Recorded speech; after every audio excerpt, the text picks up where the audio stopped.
Price lord, hallelujah. ದೇವರ ನಾಮಕ್ಕೆ ಸ್ತೋತ್ರವಾಗಲಿ. ಪ್ರಾರ್ಥನೆ ಮಾಡಿಕೊಳ್ಳೋಣ. ಸರ್ವ ಸೃಷ್ಟಿಕರ್ತನಾದ ತಂದೆಯ ದೇವರೇ, ಮಗನ ದೇವರೇ, ಪರಿಶುದ್ಧಾತ್ಮನೇ, ನಿಮ್ಮ ನಾಮಕ್ಕೆ ಸ್ತೋತ್ರ ಸ್ವಾಮಿ. ಈ ದಿವಸವು ಈ ಸಮಯವು ಕೂಡ ನಿಮ್ಮಿಂದ ನೇಮಕವಾದಂತಹ ದಿವಸ ಸಮಯವಾಗಿದೆ. ಅದಕ್ಕಾಗಿ ನಿಮಗೆ ಸ್ತೋತ್ರ. ಈ ದಿವಸದ ಸಂದೇಶದ ಭಾಗವನ್ನು ಕೂಡ ಹೇರಳವಾಗಿ ಆಶೀರ್ವದಿಸಿದೆ. ನಿಮ್ಮ ಪ್ರೀತಿ ಸಾಹಿಲ್ಲದೆ ಏನ್ ಮಾಡಲು ಸಾಧ್ಯವಿಲ್ಲ. ನಿಮ್ಮೆಲ್ಲ ಉಪಕಾರ ಪ್ರೀತಿಗಾಗಿ ಸ್ತೋತ್ರ. ಯೇಸುವಿನ ನಾಮದಲ್ಲಿ ಪ್ರಾರ್ಥಿಸಿದ್ದೇನೆ, ನಮ್ಮ ತಂದೆ, ಆಮೇನ್. ಇದನ್ನು ಕೇಳುತ್ತಿರುವ ನನ್ನ ಸಹೋದರ ಸಹೋದರಿಯರೇ, ನಿಮಗೂ ನನ್ನ ಹೃದಯಪೂರ್ವಕವಾದಂತಹ ನಮಸ್ಕಾರಗಳು. ದೇವರು ಈ ದಿವಸವೂ ಕೂಡ ನಿಮ್ಮನ್ನು, ನಿಮ್ಮ ಮಕ್ಕಳನ್ನು ಎಲ್ಲಾ ರೀತಿಯಲ್ಲೂ, ನಿಮ್ಮ ಕುಟುಂಬ ಸಂಸಾರವನ್ನು ದೇವರು ಎಲ್ಲಾ ರೀತಿಯಲ್ಲೂ ಹೇರಳವಾಗಿ ಆಶೀರ್ವದಿಸಲಿ ಎಂದು ಪ್ರತಿ ದಿವಸ ಬೆಳಗಿನ ಜಾವದ ಪ್ರಾರ್ಥನೆಯಲ್ಲಿ ಪ್ರಾರ್ಥಿಸುವವನಾಗಿದ್ದೇನೆ. ದೇವರ ನಾಮಕ್ಕೆ ಸ್ತೋತ್ರವಾಗಲಿ. ಇವತ್ತಿನ ಸಂದೇಶವು ಕೂಡ ಯೌವನಸ್ಥರೇ ಎಚ್ಚರ 6ನೆಯ ದಿವಸ. ಯೌವನಸ್ಥರೇ ಎಚ್ಚರ 6ನೆಯ ದಿವಸ. ದೇವರ ನಾಮಕ್ಕೆ ಸ್ತೋತ್ರವಾಗಲಿ. ಹಲ್ಲೆಲೂಯಾ. ನಿನ್ನೆ ನಾವು ವಿಗ್ರಹ ದೇವರಲ್ಲ ಎಂಬುದನ್ನ ತಿಳ್ಕೊಂಡಿದ್ದೇವೆ. ದೇವರ ರೂಪ ಯಾವುದು ಅಂತ ಕೂಡ ನಾವು ನಿನ್ನೆ ತಿಳಿದುಕೊಂಡಿದ್ದೇವೆ. ಇವತ್ತು ಪೂಜೆಯ ಬಗ್ಗೆ ತಿಳಿದುಕೊಳ್ಳೋಣ. ದೇವನಾಮಕ್ಕೆ ಸ್ತೋತ್ರವಾಗಲಿ. ಇವತ್ತು ಪೂಜೆ ಪೂಜೆ ಪೂಜೆ ಹೇಳ್ತಾರೆ. ಪೂಜೆ ಅಂದ್ರೆ ಏನು? ಇದೆಲ್ಲ ಮಾಡುವಂಥದ್ದು, ಈ ಪೂಜೆಗಳು, ಆಡಂಬರಗಳು ದೇವರಿಗೆ ಬೇಕಾ? ದೇವರ ನಾಮಕ್ಕೆ ಸ್ತೋತ್ರವಾಗಲಿ. ದೇವರು ಸರ್ವ ಸೃಷ್ಟಿಕರ್ತನು, ಆತ್ಮ ಸ್ವರೂಪನು. ಆತನು ಒಂದು ಗಾಳಿ, ಒಂದು ಶಕ್ತಿಯಾಗಿದ್ದಾನೆ. ಆತನಿಗೆ ಊಟ ನಿದ್ದೆ ಯಾವುದು ಇಲ್ಲ ಎಂಬುದನ್ನು ನಾವು ಚೆನ್ನಾಗಿ ತಿಳಿದುಕೊಂಡಿದ್ದೇವೆ. ರೂಪ ಇಲ್ಲ, ಒಂದು ಶಕ್ತಿಯಾಗಿದ್ದಾರೆ. ಆದರೆ 2025ನೇ ವರ್ಷದ ಹಿಂದೆ ಕಲಿಯುಗದಲ್ಲಿ, ಹಿಂದಿನ ದ್ವಾಪರ ಯುಗದಲ್ಲೆಲ್ಲ ಮನುಷ್ಯನ ಅವತಾರವಿತ್ತು. ಒಂದು ಹೆಣ್ಣಿನ ಗರ್ಭದಲ್ಲಿ ಬಂದರು, ವಾಪಸ್ ತಿರುಗಿ ಕೈಲಾಸಕ್ಕೆ ಹೋದರು ಎಂಬುದಾಗಿ ನಾವು ಬಹಳ ಸಲ ತಿಳಿದುಕೊಂಡಿದ್ದೇವೆ. ಇತ್ತೀಚೆಗೂ ತಿಳಿದುಕೊಂಡಿದ್ದೇವೆ, ನಿನ್ನೆ ಕೂಡ ತಿಳಿದುಕೊಂಡಿದ್ದೇವೆ ನಾವು. ದೇವರ ನಾಮಕ್ಕೆ ಸ್ತೋತ್ರ. ಆವಾಗ ಈ ಪೂಜೆ ಪುಸ್ಕಾರ ಅಂತ, ಉದಾಹರಣೆಗೆ ಇವತ್ತು ಅದಕ್ಕೆ ಹೂ ಎಷ್ಟೋ ಖರ್ಚು ಮಾಡಿಬಿಟ್ಟು ಎಷ್ಟೋ ದುಡ್ಡು ತಗೊಂಡು ಬಂದು ಸುಮ್ಮನೆ ಪೂಜೆ ಪೂಜೆ ಅಂತ ಹೇಳ್ಕೊಂಡು ಏನ್ ಮಾಡ್ತಾರೆ, ಅಲ್ಲಿ ಒಂದು ಫೋಟೋಗಳನ್ನ ಇಡ್ತಾರೆ. ಫೋಟೋ ವಿಗ್ರಹಕ್ಕೆ ಸಮಾನ. ಅದು ಮನುಷ್ಯ ಮಾಡಿದ್ದು. ಅದನ್ನ ಬೇಕಾದ್ರೆ ಕೈಲಿ ಹರಿದು ಬಿಸಾಡ್ಬೋದು, ಮಾಡ್ಬೋದು, ಏನು ಮಾಡ್ಬೋದು, ಸುಟ್ಟ ಹಾಕ್ಬೋದು, ನೀರಿಗೆ ನೆನೆದು ಹೋಗ್ತದೆ, ನಾನಾ ರೀತಿಯಲ್ಲಿ ನಾಶವಾಗ್ತದೆ. ಆಗ ಅದು ದೇವರಾಗ್ಲಿಕ್ಕೆ ಸಾಧ್ಯವೋ? ಎಲ್ಲೆಲ್ಲಿ ಚರಂಡಿಲಿ ಕೂಡ ಬಿದ್ದು ಹೋಗ್ತದೆ. ಅದು ದೇವರಾಗ್ಲಿಕ್ಕೆ ಸಾಧ್ಯ ಇಲ್ಲ ಅಂತ ನಿನ್ನೆ ಕೂಡ ತಿಳಿದುಕೊಂಡಿದ್ದೇವೆ. ಆದ್ರೆ ಅದೇ ಫೋಟೋವನ್ನು ಇಟ್ಟುಕೊಂಡು ಇವತ್ತು ನಾನಾ ತರದ ವರ್ಗದ ಜನರು, ನಾವು ದೇವಮಾನವರು, ನಾವಂತವ್ರು, ನಾವು ಇಂಥವ್ರು, ಇದಕ್ಕಿಂತ ಹೂ ಬೇಕು ಅಂತ ಹೇಳಿ ಒಂದು ಪಟ್ಟಿ ಕೊಟ್ಟರೆ ಅದಕ್ಕೆ ಎಷ್ಟೋ ದುಡ್ಡನ್ನು ಕೊಟ್ಟು ಆ ಹೂವನ್ನ ತೆಗೆದುಕೊಂಡು ಬರ್ತಾರೆ. ಅಂತ ಬಡ ಬಗ್ಗರು ಆದ್ರೂ ಕೂಡ ಪೂಜೆ ಪೂಜೆ ಅಂತ ಹೇಳಿ. ಆದ್ರೆ ಅದು ಸ್ವಲ್ಪ ಹೊತ್ತು ಮಾತ್ರ. ಆಮೇಲೆ ಅದು ಏನಾಗ್ತದೆ, ಒಣಗಿ ಹೋಗ್ತದೆ. ಅದನ್ನ ತಗೊಂಡೋಗಿ ದನಗಳಿಗೆ ಹಾಕ್ತಾರೆ. ದನಗಳು ತಿಂತವೆ, ಅಥವಾ ಕಸದ ಬುಡ್ಡಿಗೆ ಎಸೆಯುತ್ತಾರೆ, ಅಥವಾ ಮುನ್ಸಿಪಾಲಿಟಿ. ಇವತ್ತು ನಗರಗಳಲ್ಲಿ, ಪಟ್ಟಣಗಳಲ್ಲಿ ಬಂದ್ರೆ ವ್ಯಾನುಗಳು, ಕಸದ ವ್ಯಾನುಗಳು ಬಂದಾಗ ಏನಾಗ್ತದೆ, ಕಸದ ವಾಹನಗಳು ಬಂದಾಗ ಅದಕ್ಕೆ ತಗೊಂಡೋಗಿ ಎಸೆಯುತ್ತಾರೆ. ಅದು ಬೇಕಾ? ಖಂಡಿತವಾಗಿಯೂ ಬೇಡ. ಆಗ ಅದಕ್ಕೆ ಕೊಟ್ಟ ಹಣ ಏನಾಯ್ತು, ಅಲ್ಲಿ ವೇಸ್ಟ್ ಆಯಿತು. ದೇವರ ನಾಮಕ್ಕೆ ಸ್ತೋತ್ರವಾಗಲಿ. ಅದನ್ನ ದೇವರು ಏನ್ ಹೇಳಿದ್ದಾರೆ ಬೈಬಲ್ ಅಲ್ಲಿ ಮತ್ತ 25:35-40 ಓದುವಾಗ, ಇಂಥ ಬಡ ಬಗ್ಗರಿಗೆ, ಅನಾಥ ಮಕ್ಕಳು, ಅನಾಥ ವೃದ್ಧರಿಗೆ, ಬಹಳ ಒಳ್ಳೆ ರೀತಿಯಲ್ಲಿ ಬಹಳ ಪರಿಸ್ಥಿತಿ ಹದಗೆಟ್ಟಂತ ಪರಿಸ್ಥಿತಿ ಇರೋರು, ಅಂಥವರಿಗೆ ತಗೊಂಡೋಗಿ ನೀವು ಇದನ್ನ ಸಹಾಯ ಮಾಡಿ ಅಪ್ಪ, ಅಂಥವರಿಗೆ ಮಾಡಿದ್ರೆ ನನಗೆ ಮಾಡಿದ ಹಾಗೆ ಎಂಬುದಾಗಿ, ಅದರ 2ರಷ್ಟು ನಾನು ಪರಲೋಕದಿಂದ ನಿಮಗೆ ಹಿಡಿಸಲಾರದಷ್ಟು ಆಶೀರ್ವಾದವನ್ನು ಸುರಿಸ್ತೀನ ಇಲ್ವಾ ಪರೀಕ್ಷಿಸಿ ನೋಡಿ ಅಂತೇಳಿ ಕೂಡ ದೇವರು ಹೇಳಿದ್ದಾರೆ. ಇವತ್ತು ಮಾಡಬೇಕಾಗಿದ್ದು ಅದುವೇ. ಯಾವುದೇ ವಿಗ್ರಹಗಳಿಗೆ ತಗೊಂಡೋಗಿ, ಅಥವಾ ಯಾವುದೇ ಪಟಾಕಿ ತಗೊಂಡೋಗಿ, ಅಥವಾ ಯಾವುದೇ ಮನುಷ್ಯರಿಗೆ ತಗೊಂಡೋಗಿ ಹೂ ಮಾಲೆ ಅದು ಇದು ಹಾಕಿ ಏನು ಪ್ರಯೋಜನ ಇಲ್ಲ. ಇದೆಲ್ಲ ಏನಾಗಿದೆ ಅಂದ್ರೆ, ಒಂದು ವರ್ಗದ ಜನರು ಮತ್ತು ಇತರ ಅನೇಕ ಜನರು, ನಾವು ದೇವಮಾನವರು, ಅಂಥವ್ರು ಇಂಥವ್ರು ಅಂತ ಹೇಳಿ ಮನುಷ್ಯರನ್ನ ಏನ್ ಮಾಡ್ತಾರೆ, ಮರಳು ಮಾಡಿ ಅವರು ಹಣ ಸಂಪಾದನೆಗೋಸ್ಕರ ಇದು ಮಾಡ್ತಾ ಇರುವಂತದ್ದು. ದೇವರು ನಮಗೆ ಸ್ತೋತ್ರವಾಗಲಿ. ಆದ್ರೆ ಹೂ ಗಿಡ ಏನು ಮನೆ ಮುಂದೆ ಒಂದು ನಡ್ತಾರೆ, ಒಂದು ಕಚೇರಿಗಳಿರ್ಬೋದು, ಒಂದು ಶಾಲೆ ಇರ್ಬೋದು, ಮನೆ ಮುಂದೆ ಇರ್ಬೋದು, ಇದೆಲ್ಲ ಒಂದು ಕಣ್ಣಿಗೆ ಒಂದು ಚಂದವಾಗಿ ಕಾಣ್ಲಿಕ್ಕೋಸ್ಕರ ಮಾತ್ರ ಹೊರತು ದೇವರಿಗೆ ಹೂ ಬೇಕಾ? ಖಂಡಿತವಾಗ್ಲೂ ಬೇಡ. ದೇವರ ನಮಗೆ ಸ್ತೋತ್ರ. ಇನ್ನೇನೊಂದು ಊದುಗಡ್ಡಿ. ಅಯ್ಯೋ, ಊದುಗಡ್ಡಿ ತರಬೇಕು ಅಂತ. ಊದುಗಡ್ಡಿಯು ದೇವರಿಗೆ ಬೇಕಾ? ಖಂಡಿತವಾಗಿ ದೇವರು ಬೇಡ. ದೇವರು ಪರಿಶುದ್ಧರಾಗಿದ್ದಾರೆ. ಆ ಊದುಗಡ್ಡಿಯ ಅರ್ಥವೇನಪ್ಪ ಅಂದ್ರೆ, ಹಿಂದೆ ಹಿಂದಿನ ಕಾಲದಲ್ಲಿ ಕೂಡ ಅವರವರ ಪಾಪಗಳಿಗಾಗಿ ಯಜ್ಞವನ್ನಂದ್ರೆ ಪ್ರಾಣಿಯನ್ನ ಬಲಿ ಅರ್ಪಿಸ್ತಾ ಇದ್ರು. ಮೊದಲಾಗಿ ಏನು ತೊಂದರೆ ಇಲ್ಲದ ಹೋರಿಯನ್ನು, ಕುರಿಯನ್ನು, ಮೇಕೆ ಅಂದ್ರೆ ಆಡನ್ನ ಅಥವಾ ಪಾರಿವಾಳಗಳನ್ನ ಯಜ್ಞವಾಗಿ ಅರ್ಪಿಸ್ತಾ ಇದ್ರು, ಅಂದ್ರೆ ಅವರವರ ಪಾಪಗಳಿಗೆ. ಆಮೇಲೆ ಯಾವಾಗ ದೇವರು ತನ್ನನ್ನು ತಾನೇ ಇದು ಮನುಷ್ಯರ ಅವತಾರವೆತ್ತಿ ಭೂಲೋಕಕ್ಕೆ ಬಂದು ಯಾವಾಗ ಮರದ ಕಂಬಕ್ಕೆ ಏರಿಸಲ್ಪಟ್ಟು ರಕ್ತ ಸುರಿಸಿದ್ರೋ ಅಲ್ಲಿಗೆ ದೇವರ ಅವತಾರವೆತ್ತಿ ಅಲ್ಲಿಗೆ ಯಜ್ಞ ನಿಂತು ಹೋಯಿತು, ಪ್ರಾಣಿ ಬಳಿ ನಿಂತು ಹೋಯಿತು, ಪೂಜೆಗೋಸ್ಕರ ಎಲ್ಲವಲ್ಲಿಗೆ ನಿಂತು ಹೋಯಿತು. ಆಗ ಅದರ ಬದಲು ಏನ್ ಮಾಡಿದ್ರು, ಈ ಒಂದು ವರ್ಗದ ಜನರು ಇವತ್ತು ನಾವು ಬಹಳ ಪರಿಶುದ್ಧರು, ನಾವಂತವರು, ನಾವು ದ್ವಿಜರು, ನೀವು ಶೂದ್ರರು ಅಂತ ಹೇಳಿಕೊಳ್ಳುವಂತವ್ರು ನಮ್ಮ ಭಾರತ ದೇಶದಲ್ಲಿ ಏನ್ ಮಾಡಿದ್ರು, ಈ ಪ್ರಾಣಿ ಬಳಿ ಕೊಡುವಂತ ಯಜ್ಞವು ನಿಂತು ಹೋದ ಮೇಲೆ ಅದರ ಬದಲಿಗೆ ಏನ್ ಮಾಡಿದ್ರು, ಈ ಊದುಗಡ್ಡಿಯನ್ನ ಮಾಡಿಕೊಂಡು ಅದನ್ನ ಏನ್ ಮಾಡಿದ್ರು, ಅದಕ್ಕೆ ಸಗಿಣಿ ಗಂಧ ಎಲ್ಲ ಮಿಕ್ಸ್ ಆಗ್ತಾ ಇತ್ತು ಮೊದಲು. ಈಗ ಅನೇಕ ಕೆಮಿಕಲ್ ಸೇರಿ ಏನೇನೋ ಮಾಡ್ತಾರೆ, ಅದು ಹಾಗೆ ಊದುಗಡ್ಡಿ ಉರಿತಾ ಅದರ ಬದಲು ಊದುಗಡ್ಡಿ ಇವರೇ ಮಾಡ್ಕೊಂಡ್ರು. ಬೇಕಿತ್ತ? ಆದ್ರೆ ಯಜ್ಞ ಅರ್ಪಿಸಿದ ಯಾರಿಗೆ, ಅವರವರ ಪಾಪಕ್ಕೆ ಯಾರು ದೇವರನ್ನು ನಂಬಿದ್ದಾರೋ ಅವರು ಈ ಯಜ್ಞವನ್ನು ಅರ್ಪಿಸಿ ಆ ರಕ್ತವನ್ನು ಅವ್ರ ಮೇಲೆ ಚಿಮುಕಿಸುವಂಥದ್ದು. ಇದು 2025ನೇ ವರ್ಷದ ಹಿಂದೆ ನಡೆದಿದಂಥ ಘಟನೆಗಳು. ದೇವರು ತನ್ನಾಳೆ ತಾನೇ ಬಂದು ಮರದ ಕಂಬಕ್ಕೆ ಯಾವಾಗ ಏರಿಸಲ್ಪಟ್ಟು ರಕ್ತ ಸುರಿಸಿದ್ನೋ, ದೇವರೇ ಮನುಷ್ಯನ ಅವತಾರವೆತ್ತಿ ಬಂದು ಅಲ್ಲಿಗೆ ಯಜ್ಞ ಬಳಿ ನಿಂತು ಹೋಯಿತು. ಅದುವೇ ನಡೆಯಿತು. ಈಶ್ವರ ದೇವಸ್ಥಾನದಲ್ಲಿ ಈಶ್ವರ ಇರ್ಬೋದು, ಪರಮೇಶ್ವರ ಇರ್ಬೋದು, ಶಿವ ಇರ್ಬೋದು, ದೇವಸ್ಥಾನದ ಬಾಗಿಲಲ್ಲಿ 3 ಮುಳ್ಳಿನ ತ್ರಿಶೂಲ ಇಟ್ಟಿರೋದು ಅದುವೇ. ಬೈಬಲ್ ಏನಾಗ್ತದೆ, ನೇರವಾಗಿ ಶಿಲುಬೆ ಅಲ್ಲಿ ಕಾಣ್ತದೆ, ಯೇಸುವಿನ ಶಿಲುಬೆಯ ಮರಣ ಅಂತ. ಇದಕ್ಕೆ ನಮ್ಮ ಸಂಸ್ಕೃತದಲ್ಲಿ ಏನ್ ಹೇಳ್ತಾರೆ, ಓಂ ವೃಕ್ಷಶೂಲಾಯ ಅರುಥಾಯ ನಮಃ. ಓಂ ಅಂದ್ರೆ ಏನು, ವಾಣಿಯಾಗಿದ್ದಾನೆ. ವೈಗೋ ಬ್ರಹ್ಮ, ವೈಗೋ ಬ್ರಹ್ಮ ಅಂದ್ರೆ ದೇವರು ವಾಣಿ ಮತ್ತು ಶಬ್ದವಾಗಿದ್ದಾನೆ. ವೃಕ್ಷ ಅಂದ್ರೆ ಏನು, ಮರ. ಶೂಲ ಅಂದ್ರೆ ಏನು, ಆಣಿ.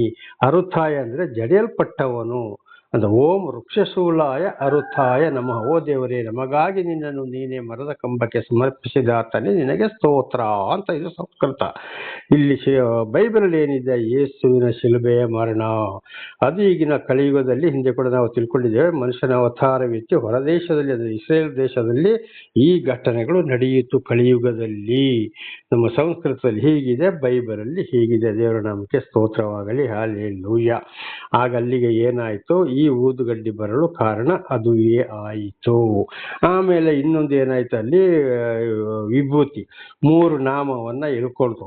ಈ 3 ನಾಮವನ್ನ ಎಳ್ಕೊಳ್ಳುವಂತ ಖಂಡಿತವಾಗಿ ದೇವರಲ್ಲಿ ಇರಲು ಸಾಧ್ಯನೋ ಇಲ್ಲ. ಮನಸ್ಸು ಹೃದಯ ಕೆಟ್ಟು ಹೋಗಿರ್ತದೆ. ನಾನಾ ರೀತಿಯಲ್ಲಿ ಬಾಯಲ್ಲಿ ಮಾತ್ರ ದೇವರ ಮಂತ್ರಗಳು ಬರ್ಬೋದು, ಗಂಟೆ ಮಣಿ ಆಡಿಸ್ಬೋದು, ಕಾಯಿ ಬಟ್ಟೆ ಸುತ್ತಬಹುದು, ದೊಡ್ಡದಾಗಿ ಕಾಲಿಂದ ಕೈವರೆಗೆ ಬಣ್ಣಗಳನ್ನ ಬಳ್ಕೊಳ್ಬಹುದು, 3 ನಾಮಗಳು, ಅಥವಾ ಗಡ್ಡ ಬಿಡ್ಬೋದು, ತಲೆ ಕೂದಲು ಬಿಡ್ಬೋದು, ನಾನಾ ರೀತಿಯಲ್ಲಿ ಹೇಳ್ಬೋದು. ಆದ್ರೆ ಅವರ ಹೃದಯ ಕೆಟ್ಟು ಹೋಗಿದೆ. ಒಂದನೇದಾಗಿ ದೇವರ ಬಗ್ಗೆ ಅವರು ಸುಳ್ಳು ಹೇಳ್ತಾ ಇದ್ದಾರೆ. ಸರಿಯಾಗಿ ಸರ್ವ ಸೃಷ್ಟಿಕರ್ತರಾದ ದೇವರ ಬಗ್ಗೆ ಅವರು ತಿಳಿಸ್ತಾ ಇಲ್ಲ. ವಂಚನೆ ಮಾಡಿ ಹೋಗುವಾಗ ಒಂದು ಪೂಜೆ ಪುಸ್ಕಾರಗಳಿಗೆ ಹೋದ್ರೆ ಅವರಿಗೆ 2 ತಿಂಗಳಲ್ಲಿ ಜೀವನ ಮಾಡಬಹುದು. ದೊಡ್ಡ ಐಶ್ವರ್ಯವಂತರಿಗೆ ಹೋದ್ರೆ ಅದನ್ನು ಎಷ್ಟೋ ಸಾವಿರ ಕಟ್ಲೆ. ಇದು ಅವರ ಒಂದು ಉದ್ಯೋಗಕ್ಕೆ ಅವರು ಮಾಡಿಕೊಂಡಂತ ಕಸುಬು. ಇದನ್ನು 1995 ಇಸರಲ್ಲಿ ಕೇರಳಕ್ಕೆ ಹೋದಾಗ ಅಲ್ಲಿ 4 ವರ್ಷ ಆಗಾಗ ನಾನು ಒಂದು ಬ್ರಾಹ್ಮಣ ಸಹೋದರರ ಮುಖಾಂತರ ಇದನ್ನು ಸಂಪೂರ್ಣ ತಿಳಿದುಕೊಂಡಿದ್ದೇನೆ. ಇದರ ಬಗ್ಗೆ ಅವರು ನನಗೆ ಸಂಪೂರ್ಣ, ನಾನೊಂದು ಬ್ರಾಹ್ಮಣನಾಗಿ ತಿಳಿಸ್ತಾ ಇದ್ದೇನೆ ಸಾಕ್ಷಿ ಹೇಳಿದ್ರು. ಪ್ರತ್ಯೇಕವಾಗಿ ನಾನು ಅವರ ಕೋಣೆಗೆ ಹೋಗ್ತಾ ಇದ್ದೆ. ಅಲ್ಲಿ ಅವರಿಂದ ಬಹಳಷ್ಟು ತರಬೇತಿಯನ್ನ ಪಡೆದೆ. ಅವರು ಮೊಟ್ಟ ಮೊದಲು ಸಂಸ್ಕೃತ ಒಂದು ಪಂಡಿತರು ಕೂಡ ಆಗಿದ್ರು. ಆಮೇಲೆ ದೈವಿಕ ಐಕ್ಯಮತ್ಯ ಸಂಪೂರ್ಣ ವೇದಗಳ ಬಗ್ಗೆ, ಬೈಬಲ್ ಬಗ್ಗೆ, ಕುರಾನ್ ಬಗ್ಗೆ ಒಂದು ಪುಸ್ತಕವನ್ನು ಕೂಡ ಬರೆದಿದ್ದಾರೆ. ಅದು ಇವತ್ತು ಭಾರತ ದೇಶದಲ್ಲಿ ಎಷ್ಟು ಭಾಷೆ ಇದೆಯೋ ಅಷ್ಟು ಭಾಷೆಯಲ್ಲಿ ಬರೆದಿದೆ. ಇದು ಕೇರಳದ ಆ ಪ್ರಾರ್ಥನಾ ಕೂಟದ ಸ್ಥಳದಲ್ಲಿ ಸಿಗ್ತದೆ. ಅಂತ ಪುಸ್ತಕ ಇವತ್ತು ಕೂಡ ನನ್ನ ಕೈಯಲ್ಲಿದೆ. ದೇವರ ನಾಮಕ್ಕೆ ಸ್ತೋತ್ರವಾಗಲಿ, ಹಲ್ಲೆಲೂಯಾ. ಹಾಗೇನಾಯ್ತು, ಇದೆಲ್ಲ ಏನೇ ಮಾಡಿದ್ರು ಕೂಡ ಅವರ ಹೃದಯ ಮನಸ್ಸು ಸರಿಳದ ಹೋಗಿ ಇದೆಲ್ಲ ಮಾಡಿದ್ರೆ ಖಂಡಿತವಾಗಿ ಅಲ್ಲಿ ಯಾವುದೇ ಕಾರಣಕ್ಕೂ ದೇವರಿಗೆ ಇದೆಲ್ಲ ಬೇಕಾಗಿಲ್ಲ. ಈ ವಿಭೂತಿ ಯಾವುದರಿಂದ ಆಗ್ತದೆ? ಇದನ್ನು ಮುಟ್ಟುವುದು, ಈ ದನದ ಸಗಿಣಿಯನ್ನ ಸುಟ್ಟು ವಿಭೂತಿ ಮಾಡ್ತಾ ಇದ್ರು. ಅದನ್ನ ಇವತ್ತು ಏನ್ ಮಾಡ್ತಾ ಇದ್ರು? ಮೂರು ನಾಮ ಹೇಳ್ಕೊಳ್ಳೋದು, ಓಂ ನಮ ಶಿವಾಯ ಅಂತ ಹೇಳ್ಕೊಳ್ಳೋದು, ಅಲ್ಲಿಗೆ ಹೇಳ್ಕೊಳ್ಳೋದು, ಇಲ್ಲಿಗೆ ಹೇಳ್ಕೊಳ್ಳೋದು. ಆ ದನದ ಸಗಿಣಿ ಆದಿ ಕಾಲದಲ್ಲಿ, ದೇವರ ನಾಮಕ್ಕೆ ಸ್ತೋತ್ರವಾಗಲಿ, ಈಗಲೂ ಕೂಡ ಅದರಿಂದಲೇ ವಿಭೂತಿ ಮಾಡ್ತಾ ಇರೋದು, ಬೇರೆ ಯಾವುದರಿಂದಲೂ ಅಲ್ಲ. ದನದ ಸಗಿಣಿಯನ್ನ ಸುಟ್ಟು ಅದು ದೇವರಿಗೆ ಬೇಕಾ? ದನವನ್ನ ದೇವರು ಒಂದು ಪ್ರಾಣಿಗಳನ್ನಾಗಿ ಯಾರಿಗೆ ಕೊಟ್ಟರು? ಮನುಷ್ಯರಿಗೆ ಕೊಟ್ಟರು.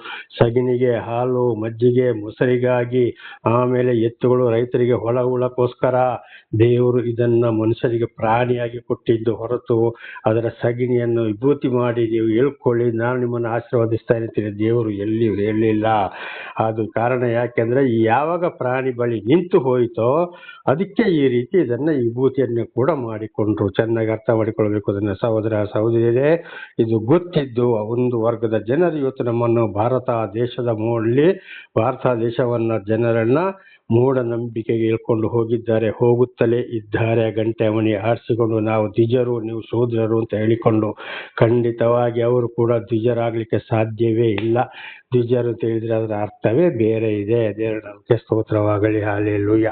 ಇನ್ನು ಕುಂಕುಮದೊಂದು ಅವಸ್ಥೆ ಏನಪ್ಪ ಅಂದ್ರೆ ಕೆಂಪು. ಇವತ್ತು ಎಷ್ಟೇ ಮಾಡಲಿ ಏನೇ ಮಾಡಲಿ ಆ ಕುಂಕುಮ ಎಲ್ಲಿ ಸಿಕ್ಕುವುದು? ಅಂಗಡಿಗಳಲ್ಲಿ ಮತ್ತು ಮಾರ್ಕೆಟ್ ಅಲ್ಲಿ ಮಾರಾಟವಾಗುವಂಥದ್ದು. ದೇವರ ಪ್ರಸಾದ ಖಂಡಿತವಾಗಿ ಮಾರಾಟ ಆಗ್ಲಿಕ್ಕೆ ಸಿಗ್ತದೋ? ಅಂಗಡಿಗಳಲ್ಲಿ ಮಾರಾಟ ಆಗ್ತದೋ? ಇಲ್ಲ. ಕುಂಕುಮ ಕೆಂಪನ್ನು ಪರಿಶುದ್ಧತೆಯನ್ನು ಸೂಚಿಸ್ತದೆ ಅಂತ ಅವ್ರು ಹೇಳ್ತಾರೆ.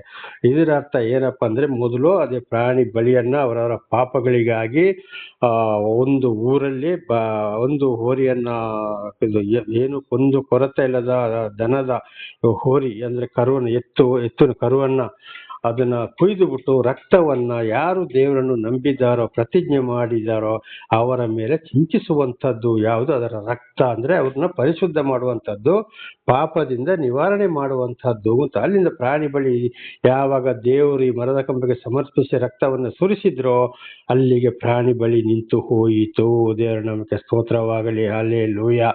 ಹಾಗೆ ಇವತ್ತು ಅದರ ಬದಲು ಈ ಕೆಂಪನ್ನು ನಾವು ಹಾಕೊಂಡ್ರೆ, ಕೆಂಪನ್ನು ಧರಿಸಿಕೊಂಡ್ರೆ ನಮ್ಮ ಪಾಪಗಳು ಪರಿಹಾರ.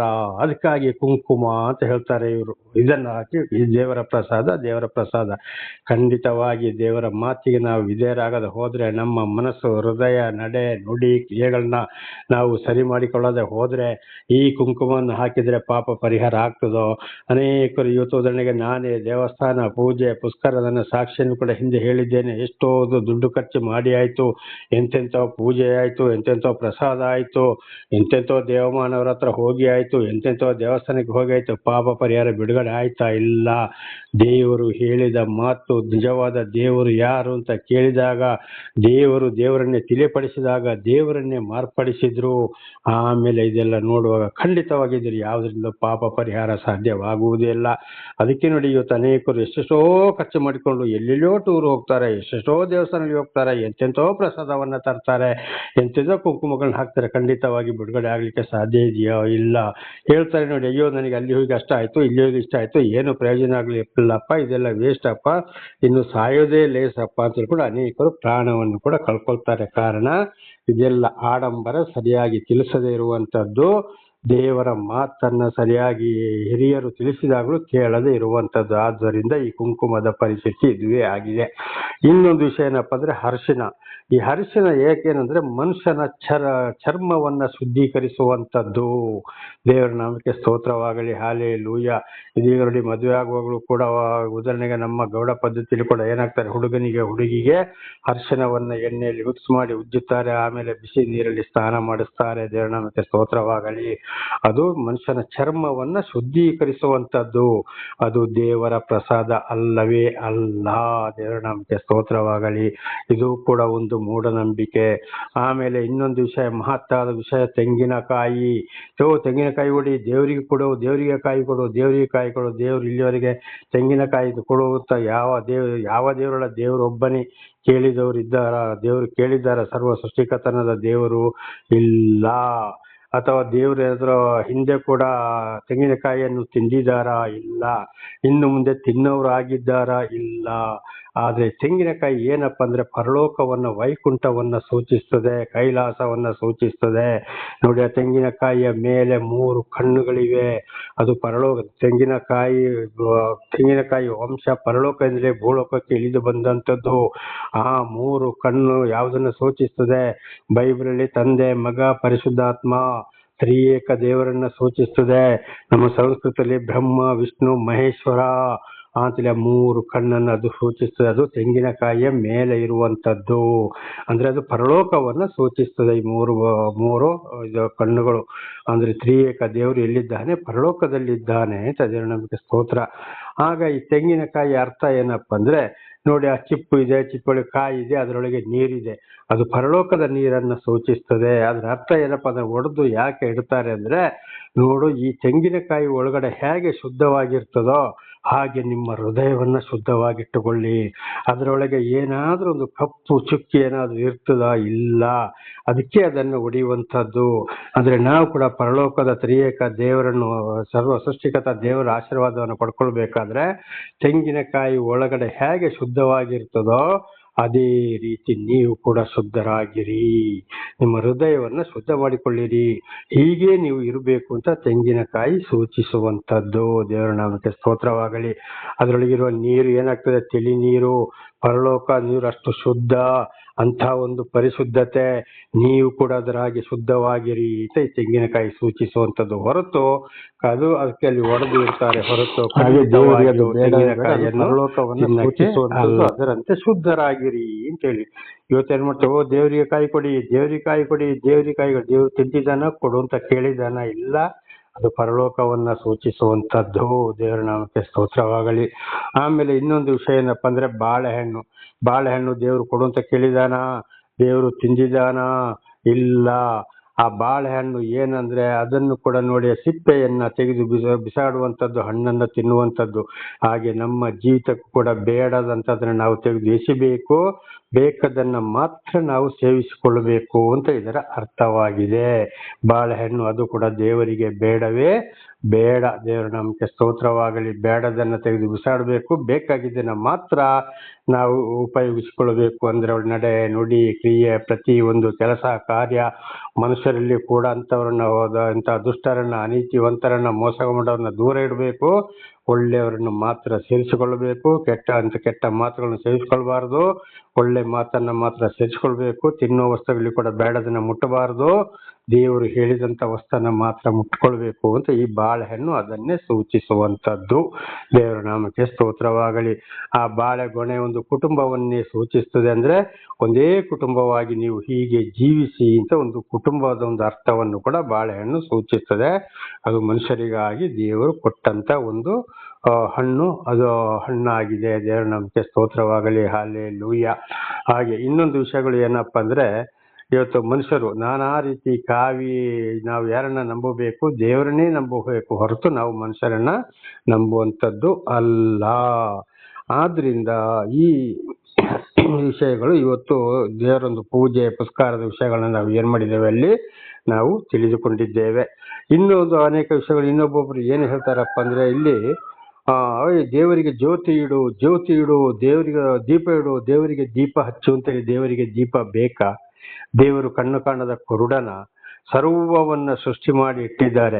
ಅಂಥ ದೇವರ ಮಾತೆ ಸಿಡಿಲು ಪರಲೋಕದಿಂದ ಅಂದ್ರೆ ಕೈಲಾಸದಿಂದ ಭೂಮಿಗೆ ಇಳಿದು ಬರ್ತದೆ. ಗುಡುಗು ಬಂದಾಗ ದೊಡ್ಡ ಸಿಡಿಲ ಬೆಂಕಿಯಾಗಿ ಬರ್ತದೆ. ಅಂತ ಸೂರ್ಯನನ್ನೇ ಇಡೀ ಭೂಲೋಕಕ್ಕೆ ಬೆಳಕಿಗಾಗಿ ಆಕಾಶದ ಕೆಳಗನ್ನೇ ಇಟ್ಟಂತ ದೇವರು. ಆಗ ದೇವರು ಎಂಥ ಒಂದು ಬಿಸಿಯಾಗಿರ್ಬೇಕು, ದೇವರು ಎಂಥ ಒಂದು ಬೆಳಕಾಗಿರ್ಬೇಕು. ಆ ಸೂರ್ಯನನ್ನ ಇಡೀ ಜಗತ್ತಿಗೆ ಸೂರ್ಯನನ್ನೇ ಸೃಷ್ಟಿ ಮಾಡಿ ಆಕಾಶದ ಕೆಳಗೆ ಇಟ್ಟಂತ ದೇವರು. ಚಂದ್ರನನ್ನ ರಾತ್ರಿ ಹೊತ್ತಿಗೆ ಬೆಳಕಿಗಾಗಿ ಸೃಷ್ಟಿ ಮಾಡಿ ಕೆಳಗಿಟ್ಟಂತ ದೇವರು. ಇಡೀ ಲೋಕದಲ್ಲೆಲ್ಲ ಆಕಾಶ ಎಷ್ಟಾಗಲ ನಕ್ಷತ್ರವನ್ನು ಕೊಟ್ಟಂತ ದೇವರು. ಹೀಗಿರುವಾಗ ದೇವರಿಗೆ ದೀಪ ಬೇಕಾ? ಬೇಡವೇ ಬೇಡ. ಆಗಿದ್ರ ಅರ್ಥ ಏನಪ್ಪ ಅಂದ್ರೆ, ಆ ಬೆಂಕಿ ದೇವರು ಬೆಂಕಿ ರೂಪದಲ್ಲಿ ಭೂಮಿಗೆ ಇಳಿದು ಬಂದ ಅಂತ ನೋಡಿ. ಜೋರಾಗಿ ಗುಡುಗು ಬರ್ತದೆ, ಸಿಡಿಲು, ಬೆಂಕಿ ಸಿಡಿಲು ಏನು ಬೆಂಕಿಯ ರೂಪ, ಅದು ದೇವರ ಮಾತಿನ ಒಂದು ವೇಗ, ಅದು ಭೂಮಿಗೆ ಇಳಿದು ಬರುತ್ತದೆ. ದೇವರ ನಮಗೆ ಸ್ತೋತ್ರವಾಗಲಿ. ಹಲ್ಲೆಲೂಯಾ. ಇದು ಬ್ರಹ್ಮ ಪುರಾಣದಲ್ಲಿ ಕೂಡ ಇದೇ ಬರೆಯಲ್ಪಟ್ಟಿದೆ. ಸಾಕ್ಷಾತ್ ಪರಬ್ರಹ್ಮನು ಬೆಂಕಿಯ ರೂಪದಲ್ಲಿ ಭೂಮಿಗೆ ಇಳಿದು ಬಂದ. ಸಾಕ್ಷಾತ್ ಪರಬ್ರಹ್ಮನು ಬೆಂಕಿಯ ರೂಪವಾಗಿದ್ದಾನೆ. ಸಾಕ್ಷಾತ್ ಪರಬ್ರಹ್ಮನ ಮಾತು ಬೆಂಕಿಯ ರೂಪವಾಗಿದೆ ಎಂಬುದಾಗಿ ಬೈಬಲಲ್ಲಿ ಕೂಡ ನೋಡುವಾಗ, ವಿಮೋಚನಾ ಕಾಂಡ ಮತ್ತು ದಾನಿಯೇಲನ ಗ್ರಂಥದಲ್ಲಿ ನೋಡುವಾಗ, ಉರಿಯುವ ಬೆಂಕಿಯೊಳಗೆ ಅಲ್ಲಿ ದೇವದೂತನು ಕಂಡನು, ಮೋಶೆಯೊಂದಿಗೆ ಮಾತನಾಡಿದನು, ನೆಬೂಕದ್ನೆಚ್ಚರ ಅರಸನಿಗೆ ಕಾಣಿಸಿಕೊಂಡನು. ದೇವರ ನಾಮಕ್ಕೆ ಸ್ತೋತ್ರವಾಗಲಿ. ಹಲ್ಲೆಲೂಯಾ.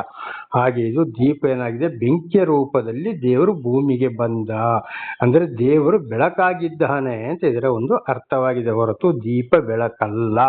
ಅದನ್ನು ಮನುಷ್ಯ ಹೊತ್ತಿಸಿಡುವಂಥದ್ದು. ಗಾಳಿ ಬಂದ್ರೆ ಕೆಟ್ಟು ಹೋಗ್ತದೆ, ಮನುಷ್ಯನು ಊದಿ ಅದನ್ನು ಆರಿಸಿ ಬಿಡ್ಬೋದು. ದೇವರದ್ರ ಹಾಗೆ ಆರಿಸ್ಲಿಕ್ಕೆ ಆಗ್ತದಾ? ಖಂಡಿತವಾಗಿ ಇಲ್ಲ. ಇನ್ನೊಂದು ವಿಷಯ, ದೀಪ ಉರಿಬೇಕಾದ್ರಲ್ಲಿ ಏನ್ ಬೇಕು? ಅದಕ್ಕೆ ಎಣ್ಣೆ ಬೇಕು, ಅಲ್ಲ ಬತ್ತಿ ಬೇಕು. ಆ ಬತ್ತಿ ಇಲ್ಲದ ಹೋದ್ರೆ ಅಲ್ಲಿ ಉರಿಯಕ್ಕೆ ಸಾಧ್ಯವಾಗ್ತದ? ಖಂಡಿತವಾಗಿ ಸಾಧ್ಯ ಇಲ್ಲ. ಈ ಬತ್ತಿ ಯಾವುದನ್ನ ಸೂಚಿಸ್ತದೆ?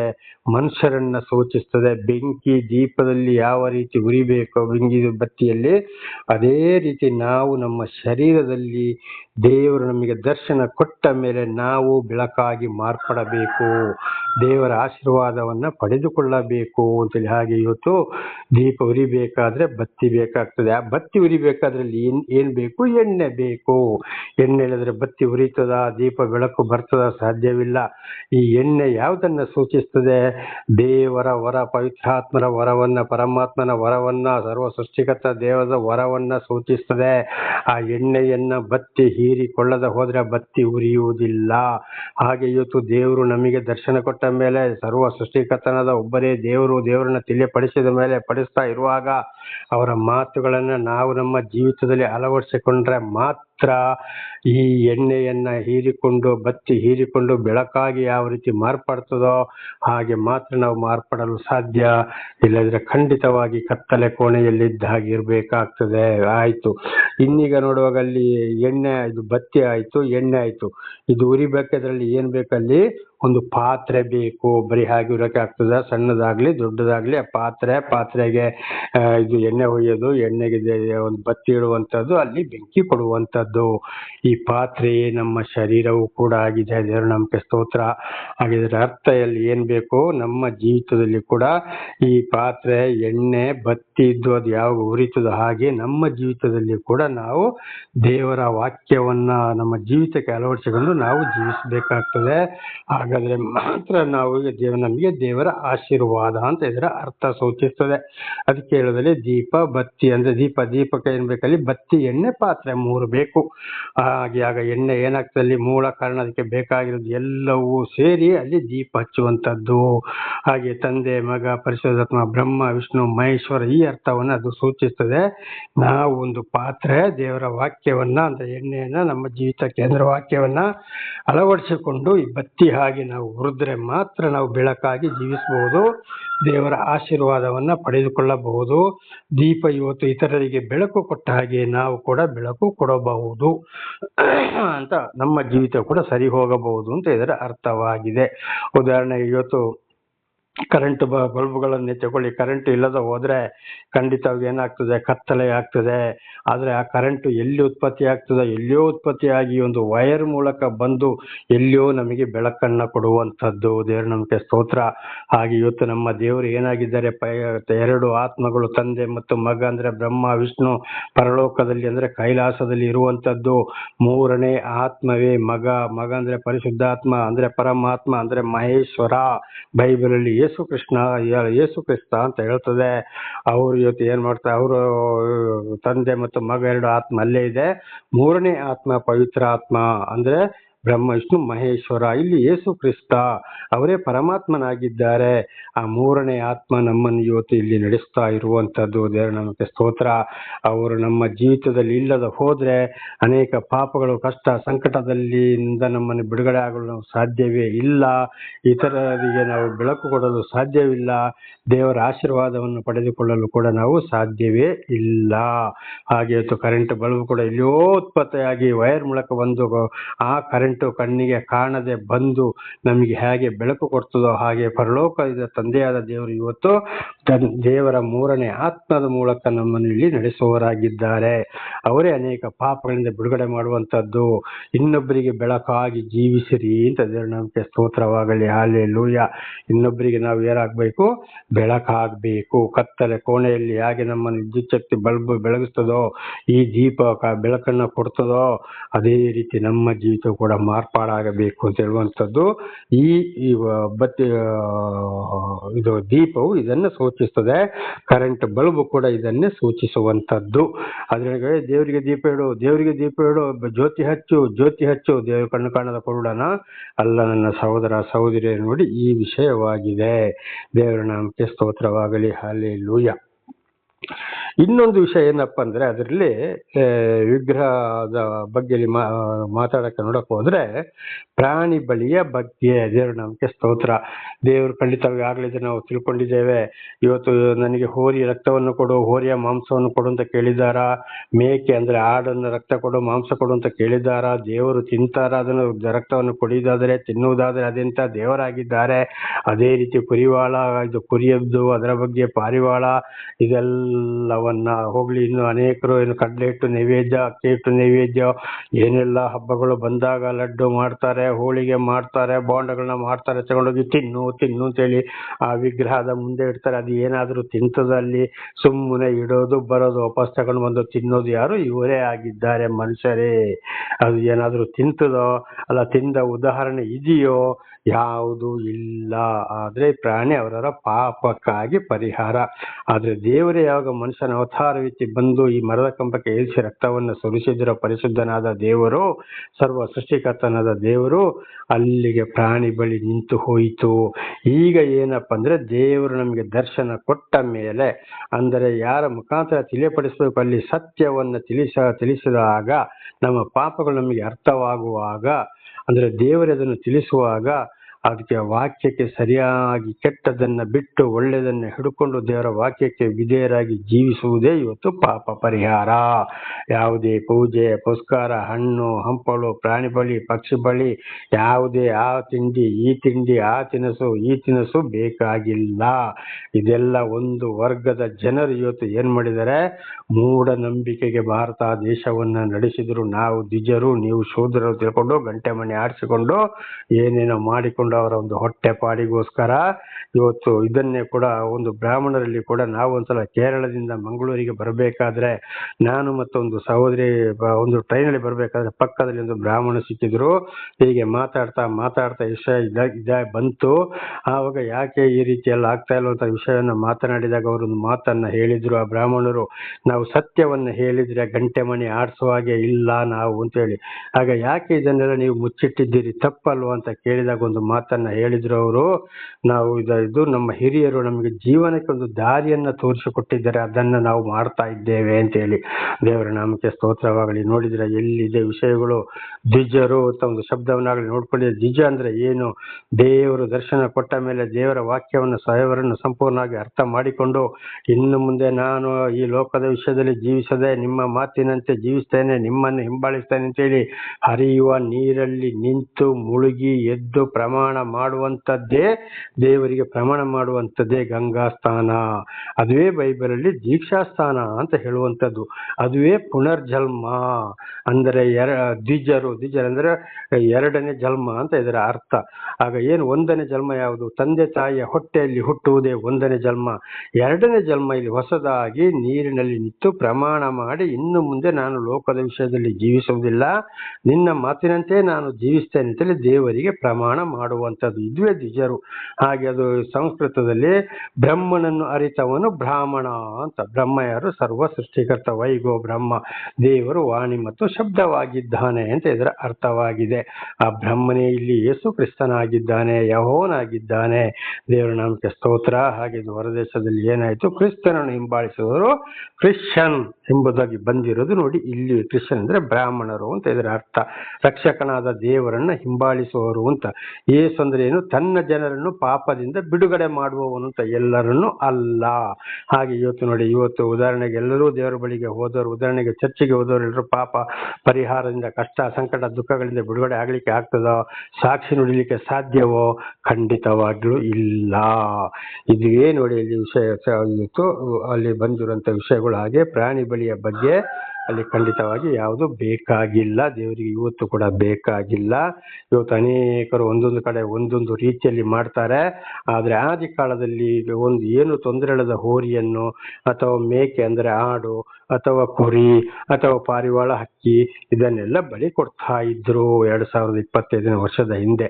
ಆದ್ರೆ ಇವತ್ತು ಬರ್ತಾ ಬರ್ತಾ ಏನ್ ಮಾಡ್ತಾರೆ? ಒಂದು ಮರದ ಬುಡಕ್ಕೆ ಕಲ್ಲು ಹಾಕೊಂಡು ಕೋಳಿ ಕೊಯ್ತಾರೆ, ಹಂದಿ ಕೊಯ್ತಾರೆ, ನಾನಾ ರೀತಿ ಕೊಯ್ತಾರೆ. ಅಲ್ಲಿಗೆ ಈ ದ್ವಿಜರನ್ನ ಬರಮಾಡಿ ಪೂಜೆ ಮಾಡಿದ್ರೆ ಅವರಲ್ಲಿ ಪೂಜೆ ಮಾಡ್ತಾರೆ. ಅಲ್ಲಿ ನಡೀತಾ ಇರೋದು ಸೈತನ್ನ ಕಾರ್ಯ, ಅಶುದ್ಧ. ಅವನು ನಿಜವಾದ ಒಂದು ದ್ವಿಜ ಆದ್ರೆ ಅಲ್ಲಿ ಹೋಗಿ ಆ ಕಲ್ಲಿಗೆ ವಿಗ್ರಹಗಳಿಗೆ ಪೂಜೆ ಮಾಡುವುದಿಲ್ಲ. ಸತ್ತ ಹೆಣದ ಸಮಾಧಿ ಕೂಡ ಹೋಗಿ ಅವರು ಪೂಜೆ ಮಾಡ್ತಾರೆ. ನಿಜವಾದ ದ್ವಿಜರಾದ್ರೆ ಅವರಲ್ಲಿ ಪೂಜೆ ಮಾಡುವುದಿಲ್ಲ, ಅಲ್ಲಿ ಪ್ರಾರ್ಥನೆ ಮಾಡುವುದಿಲ್ಲ. ಅಶುದ್ಧ ಇದು. ದೇವರ ನಾಮಕ್ಕೆ ಸ್ತೋತ್ರವಾಗಲಿ. ಹಾಗೆ ಇವತ್ತು ಪೂಜೆ ಪುಸ್ಕರ ಪ್ರಾಣಿ ಬಲಿ ಎಲ್ಲವೂ ನಿಂತು ಹೋಗಿದೆ. ದೇವರು ದರ್ಶನ ಕೊಟ್ಟ ಮೇಲೆ ದೇವರ ವಾಕ್ಯಗಳಿಗೆ ವಿಧೇಯರಾಗಿ ನಾವು ಮೊಣಕಾಲ ಹಾಕಿ 2 ಕೈಗಳನ್ನ ಮೇಲಕ್ಕೆತ್ತಿ ಅಥವಾ ಯಾಚನಾಪೂರ್ವಕ ಅಂದ್ರೆ ಕೈ ಮುಗಿದು ಹಿಡಿದುಕೊಂಡು ನಾವು ನಮ್ಮ ತಲೆಯನ್ನ ತಗ್ಗಿಸಿ ನಾವು ತಪ್ಪು ಮಾಡಿದ್ದೇನೆ ಅಂತೇಳಿ ಪರಲೋಕದ ಕಡೆಗೆ ನೋಡಿಕೊಂಡು ಪ್ರಾರ್ಥನೆ ಮಾಡುವಂಥದ್ದು, ಅಥವಾ ತಲೆ ತಗ್ಗಿಸಿ ಪ್ರಾರ್ಥನೆ ಮಾಡುವಂಥದ್ದು.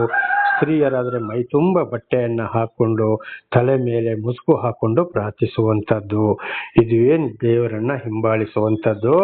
ಆದ್ರಿಂದ ಯಾವುದೇ ಆಗ ನಾವು ಇದನ್ನು ಕೂಡ ಹಿಂದೆ ನಾವು ತಿಳಿದುಕೊಂಡಿದ್ದೇವೆ. ಒಂದು ಮರದ ಬುಡಕ್ಕೆ ಅಲ್ಲಿ ಇಲ್ಲಿ ಕಲ್ಲು ಹಾಕೋದು, ಅದರ ಮೇಲೆ ಅದಕ್ಕೆ ಒಂದು ಪ್ರಾಣಿಗಳು ಉಚ್ಚೆ ಹೊಯ್ತವೆ, ಕೋತಿಗಳು ಅದ್ರ ಮೇಲೆ ಕೂತ್ಕೊಳ್ತಾರೆ, ಅಲ್ಲಿ ಬೀಡಿ ಸಿಗರೇಟ್ ಸೇರ್ತವೆ, ಪ್ರಾಣಿ ಪಕ್ಷಿಗಳು ಗಲೀಜುಗಳು ಇರ್ತವೆ. ಖಂಡಿತವಾಗಿ ದೇವರು ಅದು ದೇವರಾಗಿರ್ತಾನೋ? ಕಲ್ಲು ಇವತ್ತು ಎಷ್ಟೋ ಜನ ಅದ್ರ ಮೇಲೆ ತುಳಿದಾಡ್ತಾರೆ, ಏನೇನೋ ಆಗ್ತದೆ. ಹೀಗೆ ಖಂಡಿತವಾಗಿ ಅದು ದೇವರು ಅಲ್ಲ. ಆದ್ರೆ ಈ ಕಲ್ಲು ಏನಾಗಿದೆ? ದೇವರು ಮನುಷ್ಯನಿಗೆ ಒಂದು ಜೀವಮಾನಕ್ಕೆ ಕೊಟ್ಟಂತ ಒಂದು ವಸ್ತು ಆಗಿದೆ. ಉದಾಹರಣೆಗೆ ಮನೆ ಅದು ಇದು ಕಟ್ಟಲಿಕ್ಕೆ ಕಲ್ಲು ಬೇಕೇ ಬೇಕು. ದೇವರು ನಮಗೆ ಸ್ತೋತ್ರವಾಗಲಿ. ಇದನ್ನು ನಾಳೆ ಮುಂದುವರಿತದೆ, ಪ್ರಾರ್ಥನೆ ಮಾಡಿಕೊಳ್ಳೋಣ.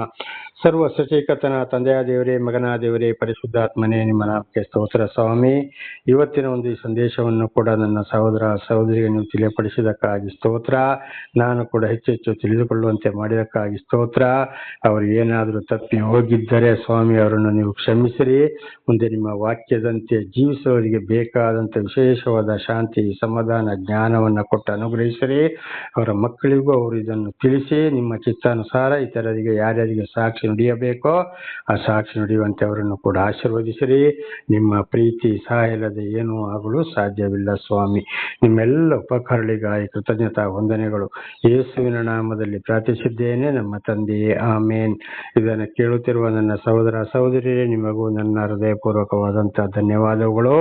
ದೇವರು ನಿಮ್ಮನ್ನು ನಿಮ್ಮ ಮಕ್ಕಳನ್ನು ಕೂಡ ಚೆನ್ನಾಗಿ ವಿಶೇಷವಾದ ಜ್ಞಾನವನ್ನು ಕೊಟ್ಟು ವಾಕ್ಯವನ್ನು ಚೆನ್ನಾಗಿ ಕೇಳಿ ವಿಧೇಯರಾಗಿ ಜೀವಿಸಿ ಆಶೀರ್ವಾದ ಹೊಂದಲು ದೇವರು ನಿಮ್ಮನ್ನು ಹೇರಳವಾಗಿ ಆಶೀರ್ವದಿಸಲಿ. ಆಮೇನ್.